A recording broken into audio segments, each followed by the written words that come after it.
لبيك اللهم لبيك لبيك لا شريك لك لبيك إن الحمد والنعمة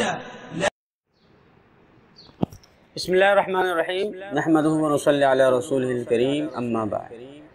الحمدللہ ہمارا حج اور عمرہ کورس شروع ہو چکا ہے اور اس کی یہ پہلی نشست ہے۔ کل سبق بھیجا جا چکا ہے اور آج اسی سبق کے بارے میں تفصیلات بیان ہوں گی اور آڈیو کی صورت میں، تصاویر کی صورت میں اس کی وضاحت کی جائے گی۔ کل کا سبق ہمارا عمرے کے طریقے کے حوالے سے تھا کہ عمرے کا طریقہ کیا ہے۔ عمرے کا طریقہ کیا ہے اس پر ہم بعد میں بات کریں گے، پہلے اس کی فضائل سماعت فرمائیں۔ قرآن کریم میں آتا ہے وَأَتِمُّ الْحَجَّ وَالْعُمْرَةَ لِلَّهِ کہ اللہ کی رضا کے لیے حج اور عمرہ پورا کیا کرو۔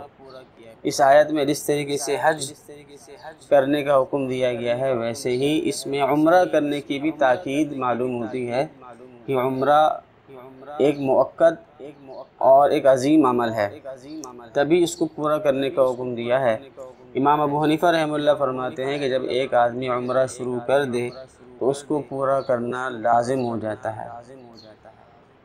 ایک صاحب حیثیت آدمی کے لیے عمرہ کرنا سنت مؤکدہ ہے۔ زندگی میں ایک مرتبہ بھی اگر اس نے عمرہ نہیں کیا تو اس کو سنت چھوڑنے کا گناہ ہوگا۔ اور اس کی فضیلت یہ ہے، حدیث میں آتا ہے العمرۃ الی العمرۃ کفارۃ لما بینہما کہ ایک عمرہ دوسرے عمرے تک کفارہ بن جاتا ہے ان تمام گناہوں کا جو ان دونوں عمروں کے درمیان ہو۔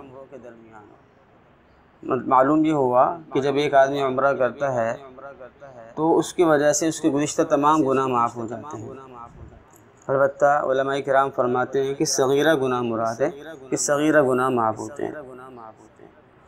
اور رمضان المبارک میں عمرہ کرنے کا ثواب اور بڑھ جاتا ہے۔ حدیث میں آتا ہے ان عمرۃ فی رمضان تعدل حجۃ، رمضان میں عمرہ کرنے کا ثواب حج کے ثواب کے برابر ہے۔ احادیث سے معلوم ہوتا ہے کہ آپ صلی اللہ علیہ وسلم نے مدینہ منورہ ہجرت کرنے کے بعد حج ایک مرتبہ فرمایا جبکہ 4 عمرے فرمائے، جبکہ مدینہ منورہ ہجرت سے پہلے یعنی مکی زندگی میں بے شمار حج و عمرے فرمائے۔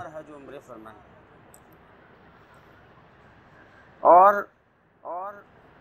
اگر ایک آدمی حج کرتے ہوئے یا عمرہ کرتے ہوئے انتقال ہو جائے، سفر میں انتقال ہو جائے یا دوران وہاں پہنچنے سے پہلے انتقال ہو جائے یا وہاں حرم میں انتقال ہو جائے تو اس کا ثواب کیا ہے؟ حدیث میں آتا ہے من خرج حاجا او معتمرا او غازیا ثم مات فی طریقہ كتب اللہ له اجر الغازی والحاج والمعتمر کہ جو شخص حج یا عمرہ یا جہاد کے ارادے سے گھر سے نکلا اور پھر رستے میں اس کا انتقال ہو گیا تو اللہ تعالیٰ اس کے لیے جہاد کرنے والے اور حج کرنے والے اور عمرہ کرنے والے ہی کا ثواب لکھتے ہیں۔